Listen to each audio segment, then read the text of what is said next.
Muy buenos días para todos. Como les habíamos prometido, hoy estamos en este nuevo ODOT Webinar. Para quienes no nos han acompañado en estos espacios que hacemos más o menos una vez al mes con nuestros aliados, queremos recordarles que pueden ingresar a www.odot.com.co. Allí pueden acceder a todos los servicios de innovación del ecosistema o también pueden ofrecer los que ustedes tienen. Entonces, si tienen servicios para acceder a nuevos mercados, para fortalecimiento empresarial, para formación de otras empresas o para alistamiento de tecnologías, muy invitados todos a ingresar a www.odot.com.co, donde pueden ofrecer esos servicios totalmente gratuitos, pues no tiene costo la plataforma, ustedes ya negocian directamente con quien demande sus servicios, o también pueden acceder a esos servicios que necesitan para sus empresas y emprendimientos. Entonces, muy invitados todos, www.odot.com.co. Damos entonces la bienvenida a Germán. Germán Ríos es uno de nuestros super aliados de ODOT. Él es IT Recruiter de Recruitment Latam. Ellos son aliados de ODOT, como les digo, y hoy nos traen un invitado súper especial. ¿Por qué? Porque la próxima semana vamos a iniciar precisamente un curso de reclutadores de personal técnico. Entonces, antes de dar inicio a ese curso, queríamos tener un invitado internacional que es de la casa de Recruitment Latam, para que nos contara qué es eso de reclutar gente, cómo hacerlo, y más en estos momentos en que todos necesitamos perfiles de tecnología. Entonces, Germán, bienvenido, mil gracias por estar aquí hoy. Muchas gracias por la invitación, Luzma. De verdad es un placer poder participar en todo el ecosistema digital que ustedes están creando. Bueno, yo les quiero dar la bienvenida a todos a esta webinar. El propósito de nosotros como reclutadores técnicos en un ambiente de desarrollo tecnológico siempre es poder unir las partes, es decir, los desarrolladores, el equipo técnico con las empresas. Y hemos identificado que hay muchas oportunidades de crecimiento en este aspecto. Por eso, el día de hoy, los queremos invitar a esta webinar internacional y los hacemos bienvenidos. Tenemos a José Kladech. José es una autoridad en el tema de reclutamiento en República Checa y en Europa Central.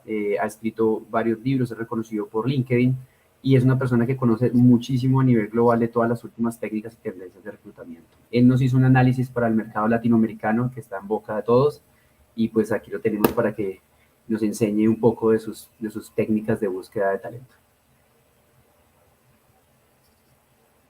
Aquí hago una José, pequeña aclaración y es que la conferencia, como les habíamos contado en las piezas, es en inglés. Entonces, para que todos estemos muy juiciosos, prestando atención a todo lo que José tiene para contarnos, que es súper importante, pero ya vamos a empezar en inglés. ¿Listo? Esperamos también todas sus preguntas. En los comentarios las pueden ir dejando, que las pueden poner en español y nosotros le traducimos a José para que nos ayude a responder todas esas dudas que tienen. Aprovechemos este invitado internacional el día de hoy. Okay. Jose, it's all yours. Thank you very much. Thank you very much. I hope it was a nice introduction. You know, my Spanish is not. Maybe my Spanish I know from the TV series Narcos, and that's it.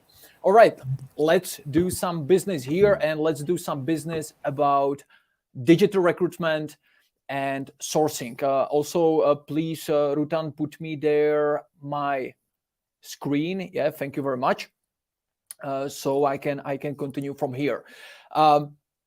Originally, I'm a former software engineer, so let's say my view on the recruitment, it's maybe a little bit more technical, and overall, I would say that my mission is actually to apply technology and analytical approach into some more rigid areas, which recruitment actually definitely is and definitely was. Of course, now it's better, but there is still space to be better. And you know that from the world, there are many applications of technologies in recruitment which might be a little bit out of the box. Yeah? As you can see, for example, company Tailspin, they, for example, created and they used virtual reality, so you can put the headset on you, and it's like a simulator where your managers can, for example, train to actually lay off employees, to fire employees. Yeah, a little bit extreme example, but that's the usage of technology, let's say, in kind of, let's say, in this case, people management more than recruitment. Tengai and Biased, it's actually a robot, real physical robot, which is doing interviews for you, yeah, with the intention to be unbiased, yeah, without bias in in the interviews. There is also something like face recognition. When you have your mobile phone and you unlock your mobile phone, it's done by face recognition. This technology is already that far that we actually here at our office, we created this box. We actually 3D printed on a 3D printer, and there is something inside like cheap computer. And with this 3D printer, you can take a picture. Here, one MC of one recruitment conference actually took a picture of himself. And as you can see, it actually recognized the person that its name with the name Peter Skondrianis, working for company Kokuma, and the similarity is 98.2%. Yeah, so imagine if we can do it here, what other companies having billions of dollars can do with the technology in the world. If you want to try something with face recognition, there is my first tip for today, which is a tool called PIM Eyes. And PIM Eyes is a great tool which you can use directly from your mobile phone or computer. It doesn't matter. You can upload their picture from online, or you can take a picture of someone in the street. Like I took a picture here of someone, actually a difficult picture from a side. And as you can see, it recognizes his face, where the face is in the picture, and it recognizes actually the person. Yeah, so PIM Eyes, this tool is really good for recognizing people literally in the street. When you have some digital footprint, when you have some pictures on the internet, it can be like, for example, video like this. Yeah, maybe you were a guest in some podcast, YouTube video, or whatever. You can be actually the thumbnail, the preview picture is on the internet, and you can be recognized by this system. Yeah, so this is already there, and this is application of face recognition. So as I said, I'm a former software engineer. Here's the proof. Yeah, maybe 25 years ago, I studied Faculty of Nuclear Sciences and Physical Engineering. Actually, the subject mathematical engineering, and let's say over the time I moved into recruitment, but from a little bit different point of view. But I solve the same things as you are solving. I'm solving how to hire people. And if I say how to hire people, I'm talking from a country, as actually Herman mentioned, Republika Czeka. Republika Czeka, we got actually the lowest unemployment rate basically in the whole world. So it's really the most difficult situation here to actually hire some people. Everyone, all candidates on the market are passive talents. Yeah, so no advertisement, nothing like that. Everything must be done over outbound recruitment. You need to go into companies using LinkedIn, using GitHub, Stack Overflow, TikTok, whatever you name it. So that's where actually my background is coming handy. And what we are doing here. Based on this know-how, actually, we built a company, Good Call, currently having over 150 employees, and actually awarded by Financial Times as 450th fastest growing company. Part of our company is also DataCruit, which is actually a software company, a recruitment software company, because we know that when we want to grow, we need actually to have the developers like in-house. We need to be quicker in doing changes in our internal system to be more efficient. Yeah, you will see some examples of what I mean by that by using applications in recruitment process. As Herman actually mentioned, we are preparing something for Latin America. Yeah, this is certified sourcer, certified recruiter. Actually, this know-how in this course, not only in this webinar, but I mean in this detailed course, which is 2 or 4 day course, actually this know-how is also applied on global talent acquisition teams in companies like Disney, IBM, Cisco, Booking.com, Zalando, yeah, companies you probably know. So regardless, the recruiters are from Brazil, US, or India, actually it's the same know-how. So our credibility, if you go to this link, you can see more information, but of course our credibility is coming through a few things. Not only that we actually do it, as you saw, we built, let's say, quite a large company based on this know-how, but we have also backing in terms of Recruitment Academy Advisory Board, where the chairman of the advisory board is Jan Milfight. He's actually a former president of Microsoft Europe. Yeah, so he was basically reporting to Bill Gates. this guy will actually sign on your certificate, as you can see in the picture right here. And there are other companies, we call it like credibility companies, who say, yeah, this certification is high quality. And those companies are something like L'Oreal, for example, Unilever, Nestle, Faurecia, etc. And of course, there are already a lot of people from around the world, mostly in Europe, but that's why we are going to Latin America right now, who actually went through this process and we trained them. All right, so I think even if people who were coming late are now on the webinar, so let's start with some real stuff. I actually took this webinar from the point of your view, from the view of a recruiter. Of course, I can talk about what's the future of recruitment in general. Yeah? And definitely one thing is that you need to be really good in searching and approaching candidates. Definitely that's must have. That's how you can actually differentiate from your competition. That's what we will be talking about right now. But of course, if I talk more about strategies, now for companies, it's also about, for example, so-called deployment. I don't know if you have ever heard about a term deployment, but it's about reskilling. Imagine that, for example, in our country, there is a scarcity of maybe 20 to 30,000 IT people. So you cannot find them. They are missing on the market. Yeah. So companies are creating their own academies. We are, for example, doing one with Microsoft. So we are creating a huge academy for Central Europe, where we take people who are not from IT and we actually reskill them to be in IT, consultants for different kind of systems based on Microsoft. So we are not only searching and approaching, but we are actually creating those new candidates on the market. But of course, that's one thing you cannot actually do from the perspective of a recruiter. You cannot like sit down and you will now reskill someone to be an IT candidate, for example. So let's focus on things which are problems for you today. One thing might be that maybe you don't know if you have a chance actually to fill the role which is dedicated to you. Yeah. The second problem might be that you are saying, I don't have enough candidates. I have this role, but I don't have enough candidates. What can I do?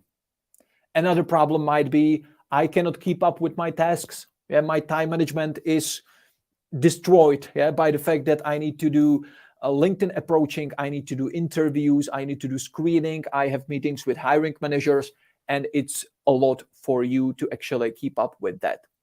And finally, especially people from IT this will resonate with people from IT recruitment.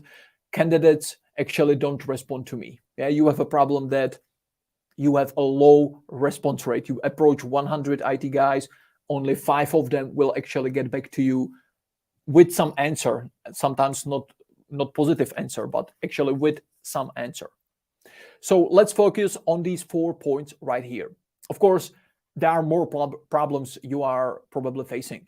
One problem can be, and I think it will be your problem as well in this kind of after COVID era, and that is that you have a lot of declined offers. So you give offers and you have suddenly a lot of declined offers. What can you do about it? Yeah, there are these problems, and you will see from some outbound funnels that it's actually a problem of today.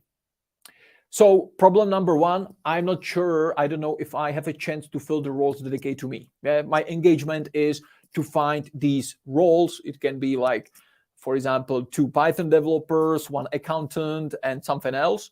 And you don't know if you can actually do it on the market, which is in the region. Regardless, is Colombia, Mexico City, Brazil, Argentina, anywhere else. My solution is data-oriented sourcing and recruitment. What I mean by that, imagine these are reports actually directly from our database, from our DataCruit ATS. As we said, we do recruitment software, and the main software is a database where we put candidates. It's able to do these reports. It's connected, for example, with LinkedIn. So we can say this is actually from, I think, March of this year. And just to explain on that, imagine that in that 1 month, we placed 47 IT people. This is directly focused on IT people. So we placed 47 IT people, which meant that we needed actually to approach over 15,000 people. Yeah, on the top of the funnel, over 15,000 people. So when we recalculate it to one placement, it means that on average, we need to approach over 300 people or 320 people to get that one hire. Yeah, so imagine that sometimes maybe you are not from IT recruitment, or you are not from IT recruitment at all. Yeah, maybe you are new to role. So you can be a little bit surprised how many people you need to approach to get that one hire. Of course, it might be different in your country, in your region. I will show you some global numbers, which of course are kind of like average numbers for the whole world. But sometimes the situation might be this difficult. The problem is that when we break down the funnel a little bit, we can see that for 2 offers we are giving, we have just 1 placement. It means that 50% of our offers are actually declined. Yeah, that's actually that's the problem. That's the problem of today, which means for us that to fill our quota, let's say to fill this number of roles, we simply need to approach more people. We need to put more people into the top line. That's why the number is so high. Yeah. So that's actually the problem of today. But when we know it, we can say, okay, so we know that on the market there are 3,000 developers of this sort. So if we need to approach roughly 300 to get that one higher, we know and we can estimate the number of placements we can actually make on the market, like in the upcoming 1 or 2 months. Yeah. So then when we break it down, for example, at our company, we work in a sourcing model, which means the fact that our recruiters, normally maybe most of you are actually 360-degree recruiters. Yeah, you do everything. You go to LinkedIn, you approach the LinkedIn candidate, do the follow-ups, do the interview, introduction to hiring manager, everything, yeah, from the beginning till the end. Our recruiter is actually not going to LinkedIn on his or her own. Yeah, our recruiter, she or he got like 1 or 2 or more sourcers who are actually doing this job for this recruiter. So imagine when we know that when we have a recruiter who's able to do 7 interviews, and from 7 interviews, that recruiter is able to generate 1 placement. Yeah, and his or her sourcer can approach 19 people to get 1 interview. How many people needs that sourcer approach to get that 1 placement? Roughly 133. So now the recruiter can say, hey, dear sourcer, dear my sourcer, you need to approach roughly 133 profiles to get that one hire. Yeah, because from that number, you will generate roughly 7 interviews. And from 7 interviews, I'm able to generate 1 placement. Yeah, and the sourcer will say, dear Mr. Recruiter, sorry, but I don't have time to approach 133 people because I'm a part-time sourcer, I have other engagements. Okay, so then the recruiter can delegate part of the job to someone else. Yeah? It's about more like distribution of the work. So when you know it, when you know that, for example, in Colombia, you need to approach some number of people to get that one higher, which, for example, before COVID, this global number was around 70. Yeah, or let's say 50 to 70, depending if you are in-house recruiter or agency recruiter. Agency recruiter usually got this number higher. In-house recruiters usually got this number a little bit lower because they are in the company, they are introducing by the name of the company, etc. A little bit exception might be RPO, recruitment process outsourcing, when you are renting recruiters. And of course, we do this business as well. So when we rent a recruiter to, for example, Microsoft, our recruiter is picking up the phone and saying Microsoft, yeah? Not good call, but Microsoft. So these are the facts why the number for in-house recruiters is a little bit lower. But when you know this, now you need to map the market, because with talent mapping, if you are able to say how many people are there on the market, in which cities, in which regions, what's the maturity of those candidates, etc., you can then answer these questions, for example, for your management. Yeah, you can decide, you can answer the questions if you are deciding in which country you will actually open a new branch. Yeah, will I open a new branch in Panama, Uruguay, Paraguay? I don't know. But if I check based on these numbers, I can do that. And these numbers are actually publicly available data. You can get them from the internet. You can get them from LinkedIn. So you are deciding in which branch, for example, you have branches, for example, all across Latin America, and you can decide in which city, in which branch you will open this specific vacancy. You can determine if there are actually a proper volume of the candidates on the market, and you can map the competition as well.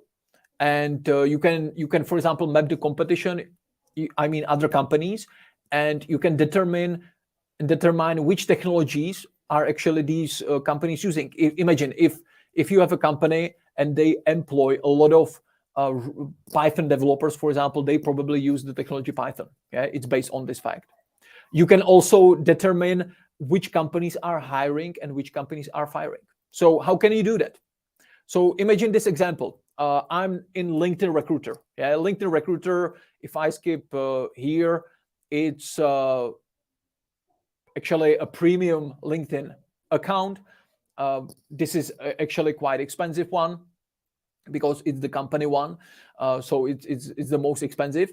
And this most expensive account has, it got a feature which you can see right here, see search breakdown. So I did a search in location Colombia for skills Python. So now in the search results, I have over 52,000 people doing Python. It's quite a lot. So for talent mapping purpose, now I'm not in the phase of recruitment. Yeah? I'm not approaching these people. Now I'm in the phase of mapping, of market research. So I'm just curious if the number is high enough, which 50,000+ is high enough. And if the results are kind of precise, yeah, which when you put Python into skills, you can assume that the results will be quite precise.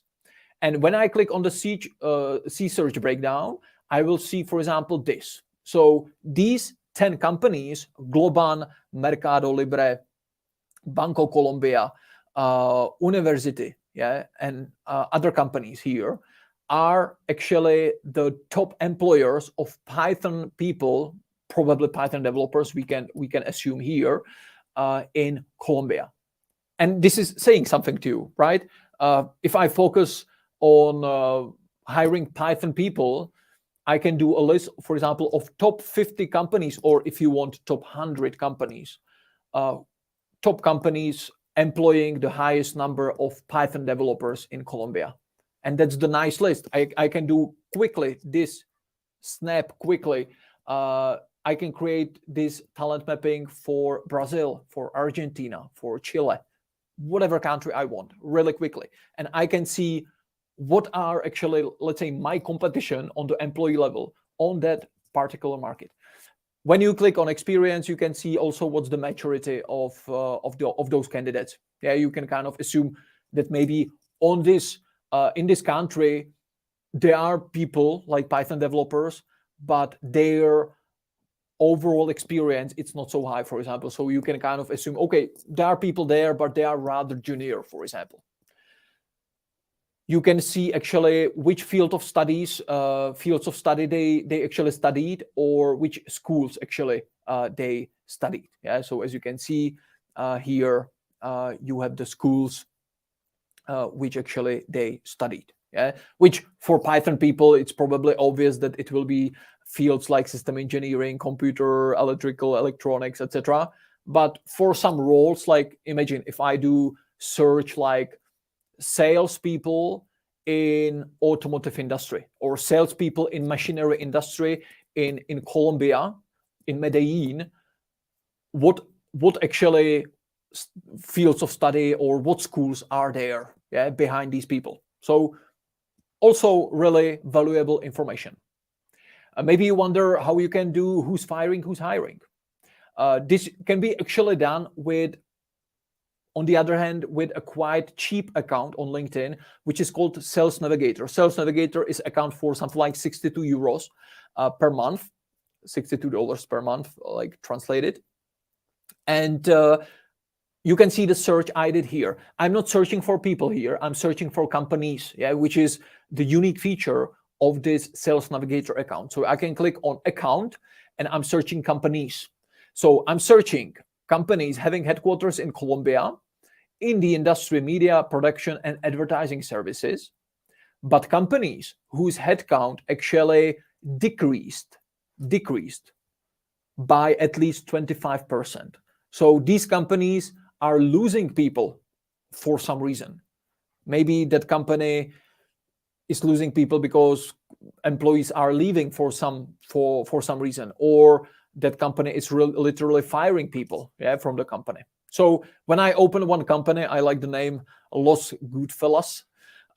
So we can see this company, and as you can see, here's the chart with the headcount, yeah, with the global headcount of the company, and yeah, that's true that in the last 1 year they lost 30 people, 30 employees, 30% of employees, measured by real LinkedIn data. This is measured really, this is not from some public news or anything. This is really based on the data which are actually in LinkedIn. Yeah, so and you can see this is also nice information that the average time spent in the company is roughly 4.3 years. Yeah, which is also like saying something. By the way, you can do this also not for the whole company, but you can, for example, say, hey, give me companies in Colombia in this industry who actually fired or for some reason lost at least 50% of salespeople. Yeah, you don't need to do company headcount growth, but you can do a department headcount growth, and you can choose sales, and you can assume something from that. You can assume if the company is losing salespeople, probably they are not doing so good. Yeah, if you are doing good, you are hiring salespeople, not firing salespeople. Yeah, so as you can see, LinkedIn can be really, really valuable in terms of the data.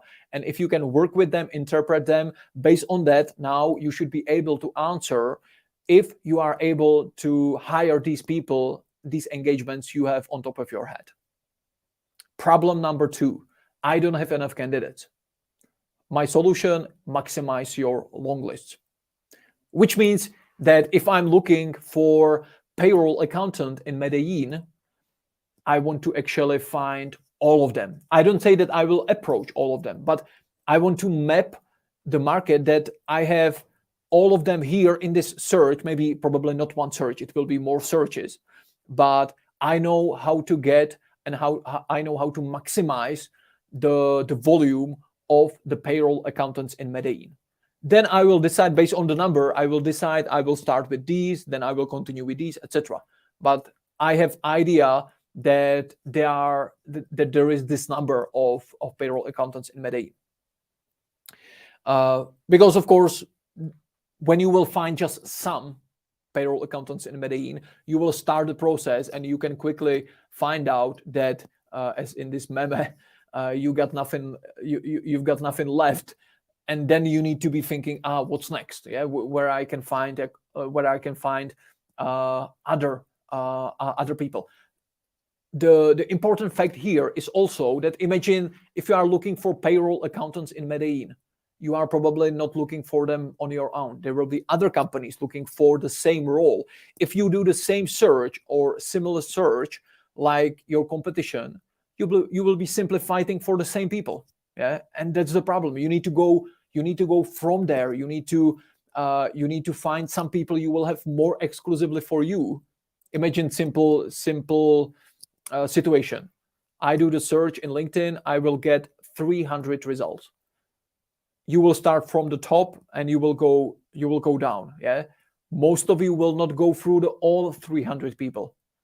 One of you will go through 10, one of you will go through 100, one of you will go through 150, but most of us will ignore the people at the very end. And even if we have different order of people in my LinkedIn, in your LinkedIn, most of the people which I have at the very end of this search, you will have there as well. So we are ignoring the people on the bottom. So sometimes it's better to going from the bottom, because people at the very end of the search, maybe they don't have a profile picture, maybe they don't have so many information, but the last person in the search can be the best payroll accountant in Medellin. Yeah, that's the fact. So you can just increase the response rate by approaching people who are not approached by most of other competitors on your market. Yeah, not even talking about some other tricks. I will show you some, how you can, even for IT guys, how you can actually increase the response rate. So it starts with LinkedIn. It also starts with LinkedIn. We can also read it like IT starts with LinkedIn, like information technology starts with LinkedIn as well. Here you can see a search. I'm looking in Mexico City for JavaScript and React.js. So if you are in IT recruitment, you know that now I'm looking for some kind of front-end engineer, front-end developer. You would say, okay, you have 2,700 results. What can you do with this search? Like, you have the results, okay. I totally agree. These people in this search, you will like them. That's not a problem. You will definitely like them. The problem is that you are not maximizing long list here. Yeah. For me, this search is kind of wrong in a way that if you know the IT terminology behind this, you know that React.js is a framework written in JavaScript. So we can say if someone got React.js on his or her profile, it automatically means that the person can know JavaScript. So why to force people on LinkedIn to have both of these search terms on their profiles when only one term, in this case React.js, is sufficient? So you will totally like the results, but if I simplify the search like this, just React.js, I have roughly 300 more results. So I'm getting the competition, I'm getting the edge, like competitive edge over you here, because I found 300 more results, yeah? Which might be actually even more exclusive, because still these people, all of them, I will like them in the same way I like these people here. Totally in the same way, because as I said, if you have React.js on your profile, it means that you know JavaScript, period. So I don't need to force you to have the JavaScript there as well. Imagine it's something like I would be forcing you as a recruiter to put on your LinkedIn profile that you can work with LinkedIn, or that you can type on the computer, or that you can do double clicking on the computer mouse. Yeah. So it's something like that. But still, you can improve this search, because this is not exhaustive, because when you will realize and you will go through profiles, you will find out that people, they don't use only React.js, but they use also React, and they use React.js, yeah, without the period there. And as you can see, I have 200 more results. So from 2,900, the number is rounded. Yeah, you cannot get the exact number for these numbers on LinkedIn anymore. But roughly from 2,900, we got to 3,400. Yeah, definitely better. And definitely, I like these results in the same way as I like the results from the first search. But I have more of them. Yeah, which is the competitive advantage over my competition here. So this is why, when you are in IT recruitment, this is why the knowledge of IT terminology is actually crucial in this searching part. Yeah, because otherwise, without the knowledge, you can actually lose people in the process. Behavioral sourcing on Twitter. Imagine that when we do search like this, what we are doing? We are actually doing a keyword search. Yeah, we are looking for people based on the fact that they have some keyword on their profiles. But you can do also so-called behavioral search, where you can be looking for people not based on what they put on their profile. It doesn't matter if it's LinkedIn, Facebook, TikTok, Twitter, etc. But we are looking for people based on their behavior, based on who they follow, what they liked, if they are part of this group, etc., etc. So imagine on Twitter, you can be totally anonymous. Okay, I can be a Python developer. I don't have any developer on my Twitter profile. I can have there, some Spanish poem, if I want to, or nothing, almost like nothing. But still, if you have some activity on Twitter, I can, with some preciseness, I can find you and I can tell you are a Python developer, because if you are liking some posts and tweets about Python, it can make you a Python developer. If you are following Python influencers on the market, why would you follow Python influencers on Twitter when you are not aspiring or junior, senior Python developer? Why would you do that? So you can use, for example, a tool which is called Follower Wonk. In Follower Wonk, I'm looking for DevOps engineers in Buenos Aires. So as you can see, I put DevOps. In location, I'm putting Buenos Aires. So the results are Twitter profiles. I'm on Twitter right now. And on Twitter, there is a dedicated location for location. So as you can see, Buenos Aires, Argentina. That's not a problem. And the other fact is that I can sort these people by number of followers. As you can see right here, I can sort these people by number of followers. So we can say that this person here on the top, senior IT consultant, freelance, Oracle certified, he or she's got over 6,000 followers. Still got DevOps there. And SRE, it means site reliability engineer. Something like DevOps. Now I'm not going into the details of DevOps IT terminology. The person number 2 got over 5,000 followers. So like a side product, definitely these people are candidates on their own. We can approach these candidates based on keywords, but we can use them also to locate other DevOps engineers on Twitter who actually got no term DevOps on their profiles. So basically, these 3 people are the most influential DevOps people in Buenos Aires on Twitter. We can translate it like that. When you use TweetDiff is a tool where I put a Twitter handle of this guy and this guy. So as you can see, Twitter handle of this one. I'm comparing followers. So I'm comparing their followers, compare. And I found 52 people. So 52 people actually follow both of these people. Which my assumption is that person, such people, will also be probably have something with DevOps.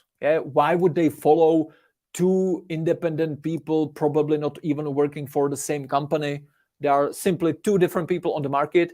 The common denominator of them is that both of them are DevOps. So if you are following both of them, you might have, for example, something common with DevOps as well. So as you can see, I found, for example, this Ivan Chilo, and this is actually his Twitter profile. As you can see on Twitter profile, there is nothing. From his Twitter profile, you wouldn't probably recognize him as IT guy at all. No clue. I actually found this guy, Ivan Gonzala Ariona, on LinkedIn as well, which should be based on the picture. It should be the same guy. And as you can see, Técnico Informático. So he's IT guy. So now it makes sense. The Twitter profile, that guy following 2 DevOps, he can have something with DevOps as well. But there is no DevOps on his Twitter profile. There is probably no DevOps on his LinkedIn profile either. But we can still say, hey, Ivan, you are a DevOps engineer or aspiring DevOps because you follow these 2 guys. You actually follow the 2 most influential DevOps guys in Buenos Aires. So this is actually the idea behind it. So when we go, so I described LinkedIn, I described Twitter, like example. Of course, I can go to Facebook, anywhere else. But when you do IT, you can go also to some specific IT specific portals like GitHub, GitLab, Bitbucket, etc. So for example, if I'm looking for JavaScript people in Rio de Janeiro, the search can look like this. Yeah, you can search in GitHub directly. I can open GitHub and I can create I can create my profile there for free, and you can do searches there. Yeah, so I can be looking for JavaScript, location, and here you can put whatever you want. Yeah, I have around 1,000 people with Colombia, this one from Bogota, having JavaScript there. Yeah, when you click on JavaScript here, I delete this JavaScript here. I got over 5,000 people in Colombia on GitHub whose primary language is JavaScript. Yeah, so being on GitHub, even for you as a recruiter, is beneficial, especially for this. Yeah, because I can find people whose primary language is JavaScript, and they don't have it even on their profiles. Yeah, like a text. But if you don't have GitHub, if you don't want to have GitHub, you can do the search, similar search from Google, something like site:/github.com, contribution activity, JavaScript, Rio de Janeiro. Maybe you ask why there is the contribution activity there. The reason is that with these X-ray searches, you want to have actually in your results mostly people. Yeah? The problem is that on GitHub, there are also other pages, something like on LinkedIn you have, or on Facebook, you have events, posts, groups, etc. If you want to separate people from the rest of the sites, you need to find out some common denominator, which is common just for people. On GitHub, when I open GitHub, here on the top in the URL, it's not helping me. Yeah, if there is something like github.com/users/something, that would be a different story. Yeah, in that case, I could put here github.com/users. Done. Yeah, but in this case, it's not there. It's like this. So I need to find something else, and I use this contribution activity right here. Yeah, because whoever got the GitHub profile, they got this contribution activity string there. So which I'm using here. That's why all the results which you can see right here are really people. Yeah, really GitHub people profile.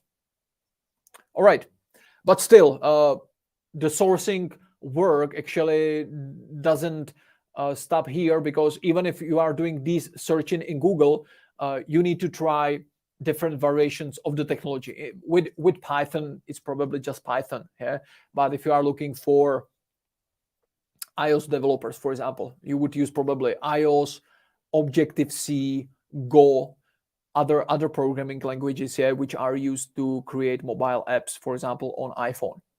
The same with location. Yeah, Brazil, like the English term, the Portuguese term, but also people who got .br, for example. Yeah, if you can see right here, there are people, and you can put here some URL. Some people put here their personal website, yeah, which can be like .co or in Brazil .br, but they don't have any location there. So I can be looking just for people on GitHub who's got Python on their profiles, and they got some domain name .br, which is telling me this guy or this lady is from Brazil. Yeah, so it's also like this is part of the job. And I'm going from social media, specified IT related servers. I'm going to the rest of the cyberspace. Imagine this search. This is actually hunt for profiles. Okay, I'm looking for profiles on the internet. Yeah, that's why we like social media. Yeah, because on social media there are profiles. So I can do it in in other way. Imagine that I'm looking for mechanical engineers in Colombia. Yeah, I will do this search. I put Colombia mechanical engineer into the search, but I click on images. I'm not in a standard Google search. I'm in images. In images, you can actually click here on this icon, settings, and in advanced settings, you can change the type of image to face. Yeah, face, which will change your results like this. Everything will be like headshots. Yeah, and the headshot, as you can see right here, probably mean that it will be some kind of profile.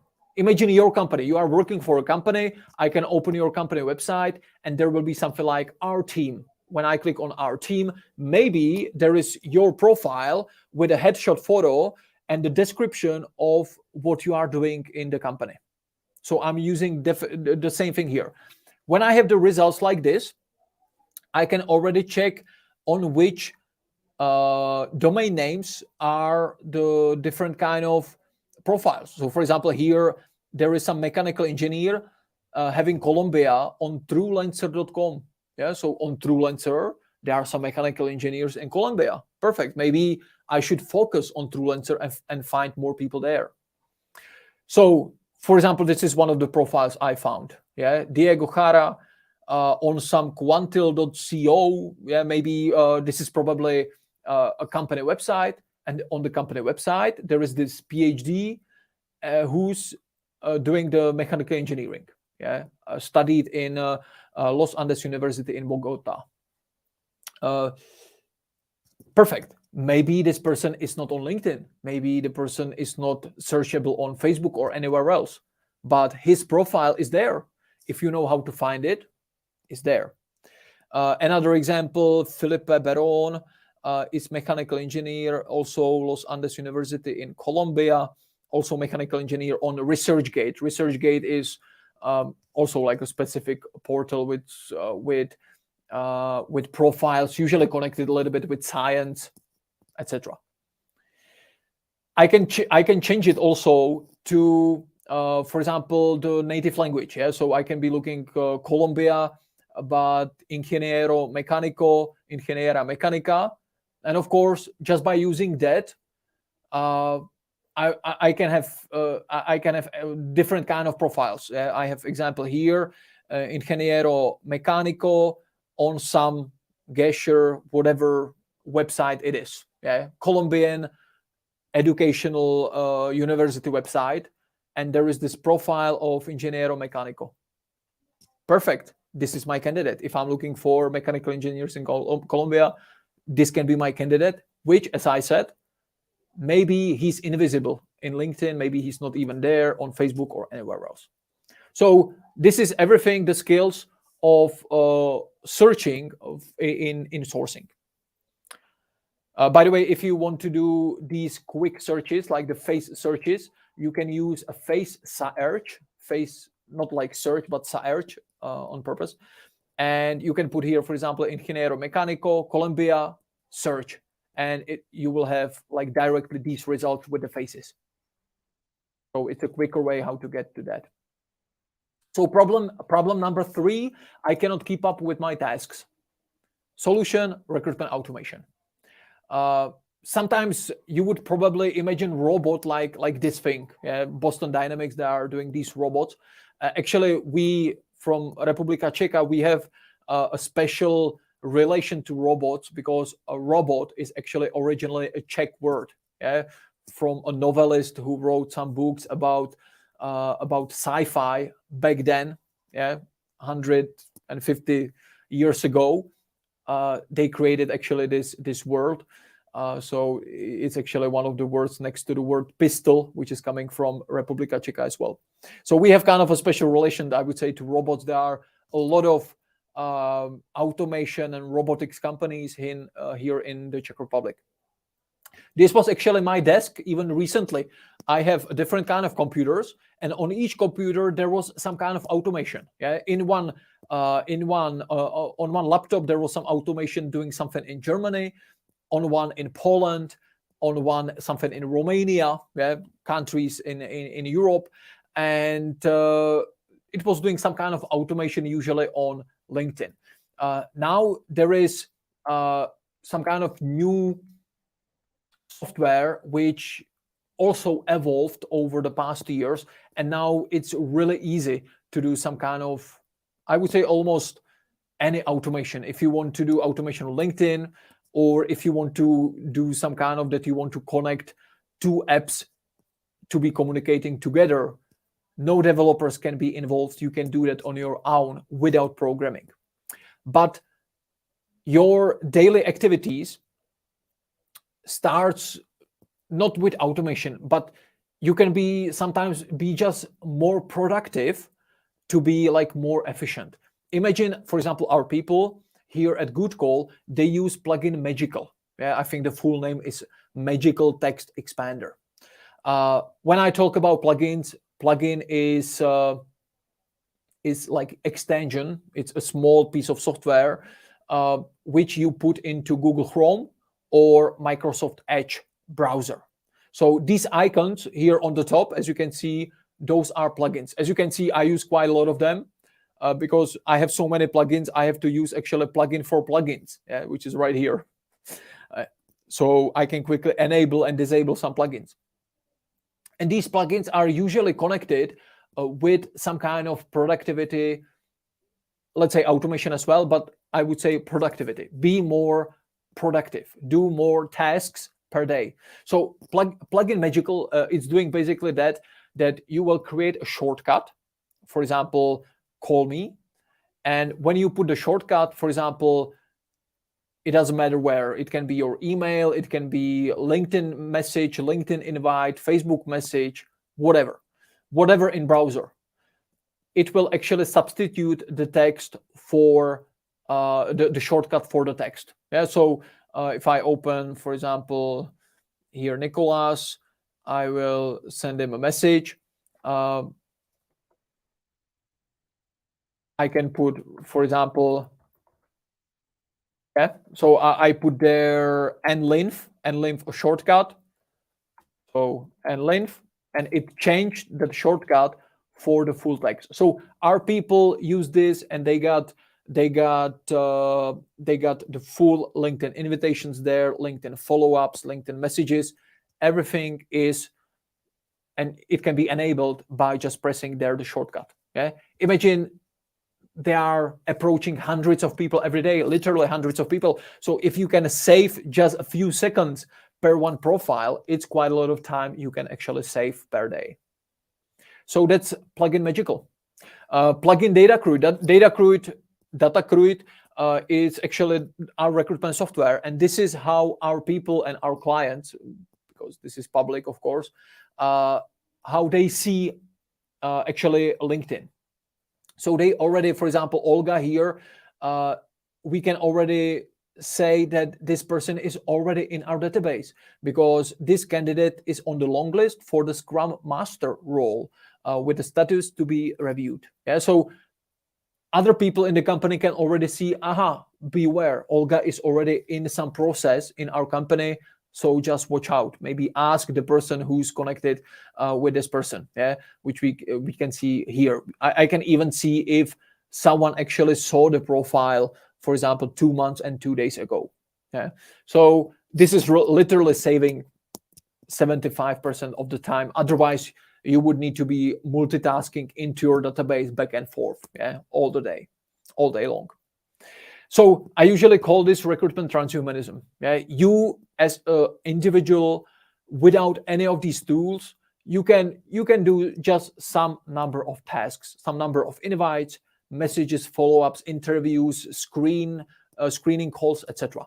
When you can put there more, of these technologies, you can be simply more efficient. When you really want to do like automation, really like what we can call automation, as you can see this message on LinkedIn right here. Hi, Michelle, and the message is being written there, but nobody is touching the keyboard, because a robot is actually doing the message. When you want to do that, I recommend tool LinkedIn Helper. There are many of tools for LinkedIn robotization, but LinkedIn Helper, it's really reliable and it's also really cheap. You can have it like for $7-8 per month, which is really where other of these tools, they can cost $50 or even $100 per month. So this is also really cheap and really good. So you can even create a full workflows. So you can create, for example, invite, and as you can see, you can use first name, you can use position, company. So you can use these variables which can make your message personified. So all of those people, even if it's sent by a robot on autopilot, all of the messages can be in some way personified. So even the recipients will actually trust it more, but it's still done by a robot. So I can do a workflow, Python developers, Medellin, they will be sent with this LinkedIn invite. Whoever accepts the invite, this robot will send to these people automatically the follow-up. Thank you for accepting my LinkedIn invitation, and I would like to offer you this and this and this. This can be done with this easy. Finally, candidates don't respond to me. My solution is extreme engagement. So as I said, if you are in IT recruitment, the problem is candidates actually don't respond to me. IT guys, they don't respond to me. It's really like in this meme, it's reverse Tinder. What can we do about it? For example, using video. There are, of course, more ways. What can you do? But this is a really efficient way where you can, especially if you are an in-house recruiter, you can do a video of your colleagues, for example, and they will describe the role. They will say, hey, you will be working with this framework on these projects, in less than 2 minutes. And as you can see, this video, you will not be like posting. You can, of course, you can post it as well. But this video, you will actually use it in your messages you would do anyway. But instead of putting there the sometimes boring text description of the job, you will put there the video, which will spark the interest and which will make the offer, like, let's say, more appealing. As you can see, this company got actually 60% response rate. So yeah, we got a question from Mateo. Why are so many companies opting for talent in LATAM rather than in Europe, Asia? To be honest, maybe Herman can answer these questions as actually doing this in the region. Which is the best format for create CV? Actually, to be honest, Felipe, depending in which industry. But for example, in IT, I'm a former IT guy. I spent 5 years working as developer. And to be honest, I don't know developers around me who would be actually creating any CVs. Because if you are on LinkedIn, I think that's the standard. That's now the standard for all the recruiters, I would say. So even the recruiters, they usually export it. They usually export your LinkedIn profile into PDF, and they use it for when they need to send it, for example, to their hiring managers or upload it into their database. They use it actually that. Finally, if you want to use something even more extreme, you can use plugin, for example, Loom or Story Express, and you can create a really quick video for that specific IT guy. So, or not only IT guy, but any candidate. So Marketa here is actually creating a video for this Jacob, for this one guy on LinkedIn, which of course, sometimes the response rate for this is even 100%. On average, let's say it's 70%. So you just click on the plugin. Actually, the plugin is also right here. As you can see, record a Loom video in the bottom left corner, or it's on the top here, I think, Loom. So I can have the profile like that, and I can click on the plugin. It will enable the camera. It's recording the whole screen. You will say what you need to say, stop it, send it, And once actually the person will see your video, you will get a notification that the person actually saw the video, which is perfect, because you can then create a follow-up. So as you can see, even if we are bombarded by messages like the AI is changing recruitment, and here deep learning, which is part of AI, like machine learning, deep learning, etc., it's changing the recruitment. But to be honest, I don't know nothing better. And I'm not working for LinkedIn now. Maybe it seems like, hey, he's selling LinkedIn. I'm not selling LinkedIn. It's actually clear even from our courses that it's I'm actually showing different kind of hacks, how not to pay for LinkedIn if it's not necessary, how to do different things. But the thing is that since the foundation of LinkedIn, I didn't see anything which would become so standardized as LinkedIn actually. If imagine the time will probably come when I can say, hey, there is this new technology, all recruiters actually use it.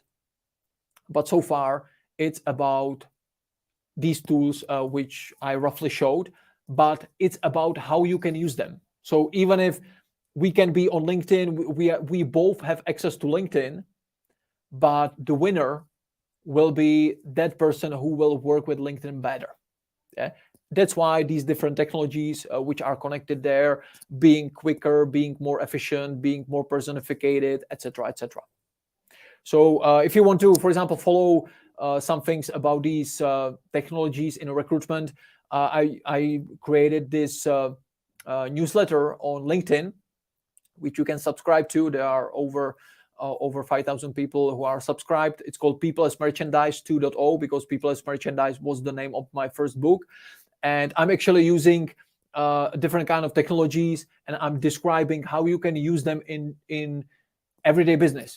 Everything is practical. Everything is that you can actually try it. So the last piece was about the text to image technology and how you can use it, which is, for example, this one. You can generate AI people. It's now possible. These people right here, they don't exist. They look like real people, but they don't exist. You can actually generate these pictures.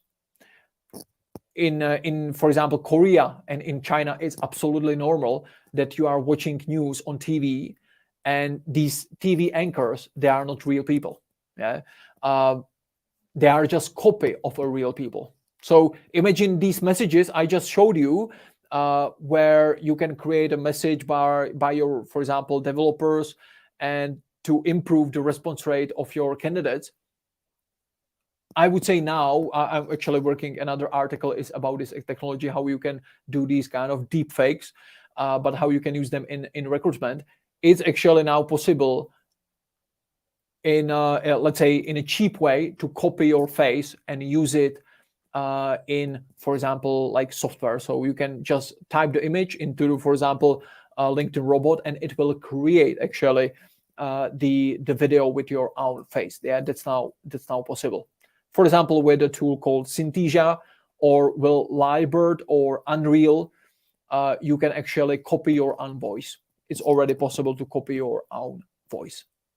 Sometimes, of course, even the LinkedIn robots got some glitches. So here the AI should actually pick the pictures of this muffin. But as you can see, AI cannot distinguish between a Chihuahua dog and a muffin because the patterns look the same. So of course, even with the LinkedIn robots, sometimes it happens. Typical example, there will be a person on LinkedIn, and for example, she got the position like, for example, payroll accountant, maternity leave. And the robot will actually say, hey, I noticed that you work on the role payroll accountant, maternity leave. You wouldn't write there the maternity leave. So in this case, actually, robot will actually, it will be clear that it's a robotic message. It's not done by a real human. Before I get to more questions there, I will just repeat that we are preparing, if you like, this content, and this is just part of the content. This is just the technical sourcing, which is done by me. As I said, like, this is my domain globally, but there are other speakers. We have speakers from Red Bull, we have speakers from Deloitte, we have speakers from Good Call, the company I co-founded. We prepared the whole certification 2-day or 4-day training where you can go, if you are interested in these sourcing things, you can go just to Sourcer, that's 2 days. Or if you are interested in everything, sourcing things and also interviewing, psychology of interviews. Actually, our trainer for the psychology of interviews, this guy, Jan, actually, he was trained in Scotland Yard by the interrogators at Scotland Yard, by the officers there. So he's certified for these special techniques, for example, Paul Ekman methodology, if you are aware of this. So this is really in-depth course. Here you have the link for more information in your region. So if you are interested, just go there, see more information. And as I said, this training is finished by a certification. So there is a test at the end of the course, or like after. It's online, of course. So after the 2 days or 4 days, you got the test, and then you become the certified sourcer or certified sourcer and recruiter with the backing of these companies like L'Oreal, Unilever, Nestle, Faurecia, Red Bull as well, and people like Jan Melveit, a former president of Microsoft Europe. And you can become the part of this community of certified professionals, which is actually our aim, and we are pursuing and going strongly forward to be the #1 certification authority in recruitment, actually, in the world. Thank you very much. I will get back to some of these questions. Matteo, where do you see the future of IT talent recruitment? I would definitely say one thing which I mentioned at the very beginning, and that is the deployment. It's really, I can see the trend here, and we can be kind of seen because, as I said, like, we have the lowest unemployment rate in the world. So companies are willing to do anything to find candidates. And the trend now is really that companies are setting up their own academies to create more people on the market for everybody. Of course, imagine we are doing the academy with Microsoft. So with our academy, we are producing new IT people skilled in some Microsoft technologies. But of course, nowhere there is written that they have to go to Microsoft and work for Microsoft. No, they can go work anywhere else. But that's the business. Yeah, that's how it's done. These companies who can be like the leaders on the market, they just need to raise the bar, and they just need to raise some more people on the market, and maybe rather be first and rather have the name of their company, of the academy, than being the follower and maybe just using what will be the rest, what will be the leftovers on the market. Yeah? So definitely this is now the trend. We have been contacted by Accenture, by SAP company as well, that they want to create their own academies as well. There are companies like, there is a French company, I think it's called 42, like really the number 42.fr, a French company. They have also branches or they are expanding into other countries. And also their intention is to create more developers on the respective regions. So definitely I see this as a future. Take people from other areas which are not so trendy, maybe declining. For example, here in Republika Czech, we have some miners, really like coal miners, and they got reskilled to be a programmers. This is like total extreme way, of course, but it can happen. Is there any recommendations to recruiter managers and optimize the time of their team?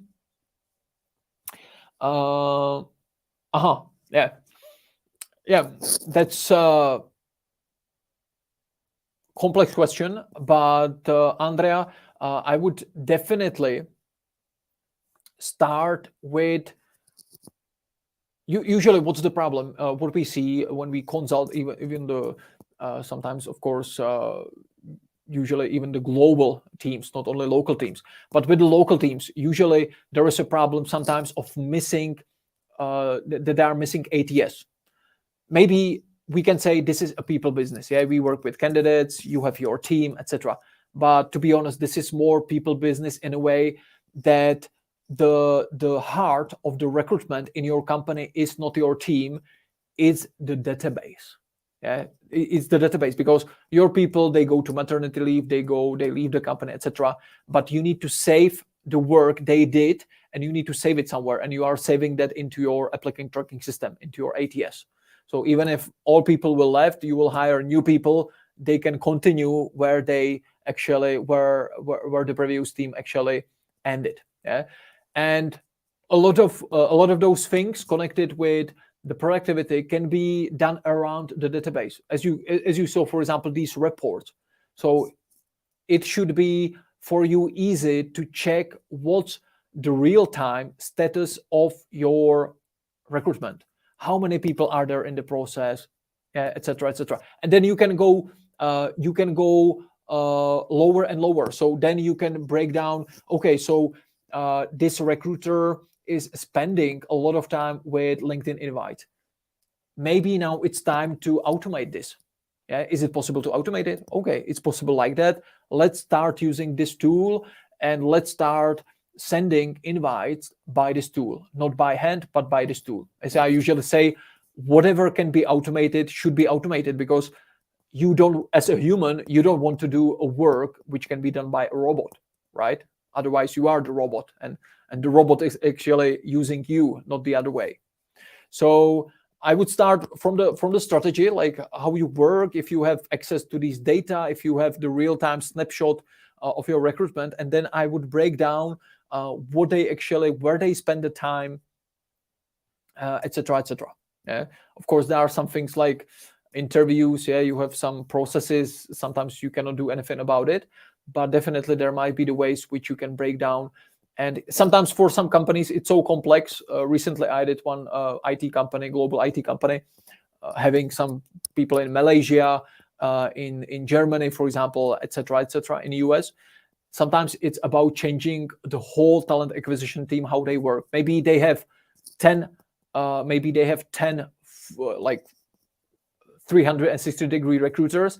Maybe it's time to change it, that they will have maybe just 5, but to that they have other 10 sourcers, so they will work similarly like we work. Yeah, that our recruiter got 1 or more sourcers working for that person.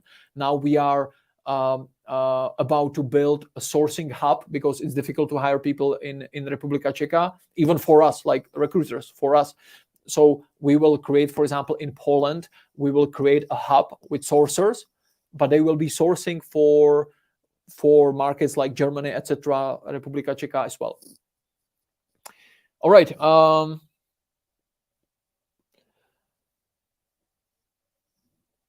What would be the price of this recruitment course? We can actually see it here.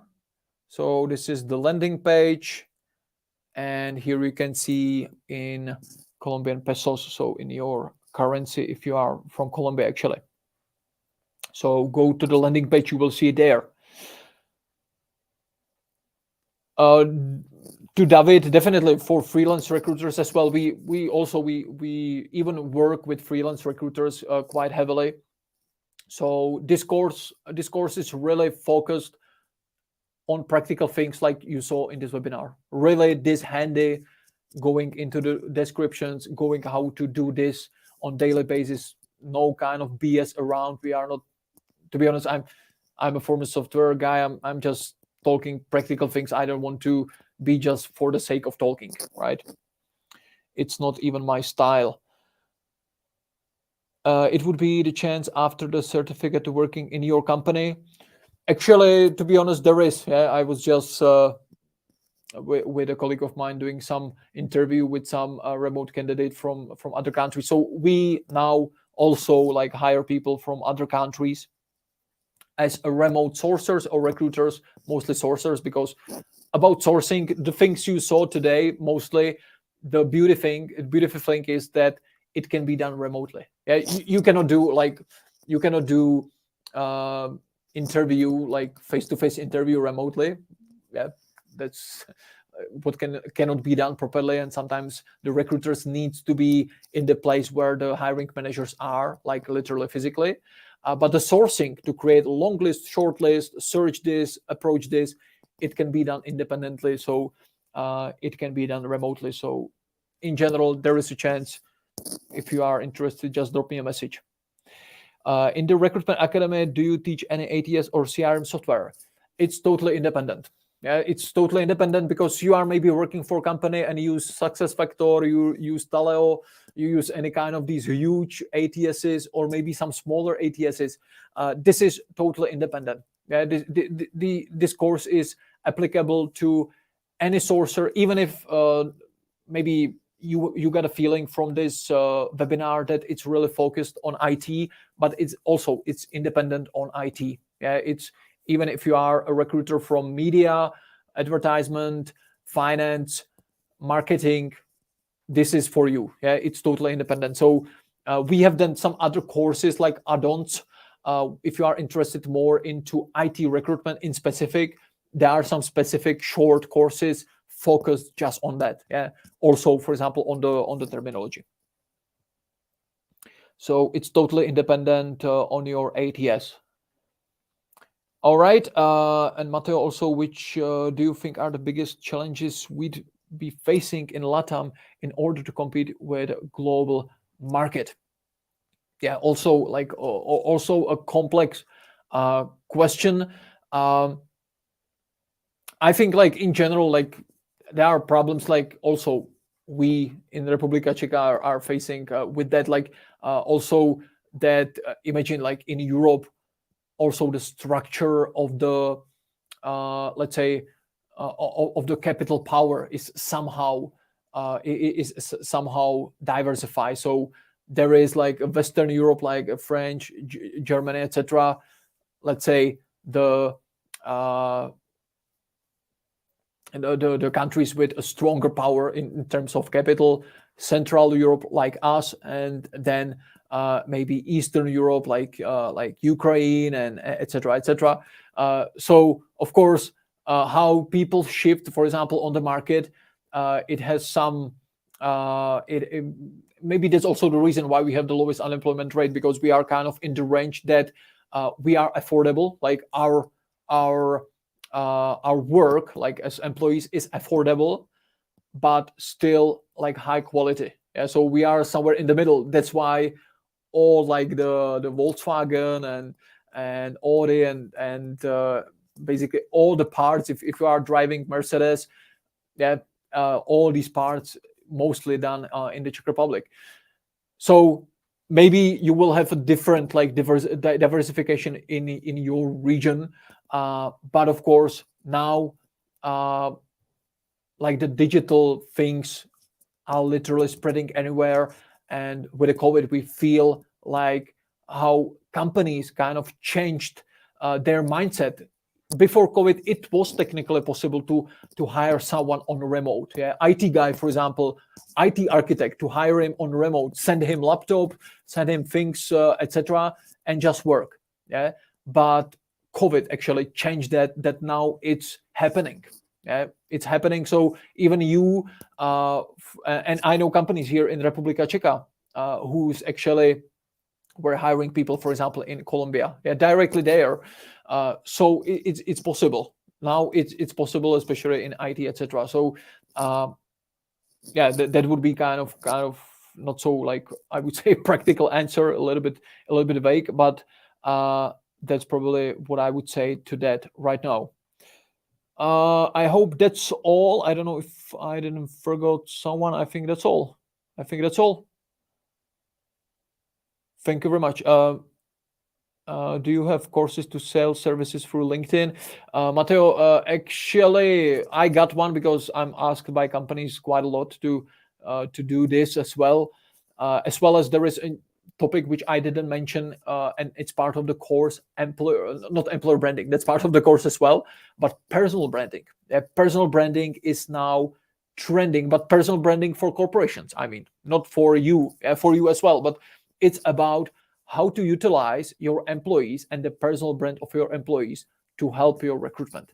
A huge topic in the past 2 or 3 years, what I feel here, and by huge corporations like Robert Bosch and Accenture, etc. So that's also part of the course. Probably we don't have time for that right now. So Matteo, we have some, if you check our website, recruitment.academy, there is some specific course for selling there. You can drop me a message. I can send you a link if you want. No problem. Okay, thank you very much. Of course, if you want to follow our content, you can go to this website, which is our partners who are running this this recruitment academy in Latin America. Of course, you can check my LinkedIn profile, check my newsletter, Facebook, Twitter, Instagram. I'm working everywhere, so feel free to follow. Thank you, Matteo, as well. Thank you to all. And I'm passing the word back to our colleagues there. Jose, thank you very much for your time. We appreciate all this research and all this information that you provided us. And we hope we can invite you over again, like for the upcoming sessions next year, in order to start, as you said, expanding the knowledge and filling the gap between technical knowledge and recruitment. So thank you very much again. Y a todos, muchísimas gracias por asistir. Estamos muy pendientes también de sus mensajes. Muchas gracias a Ruta N. Y estamos muy pendientes para comenzar el curso para reclutadores técnicos básico, que comenzará el 1 de noviembre a través de ODOT y de Ruta N. También están cordialmente invitados.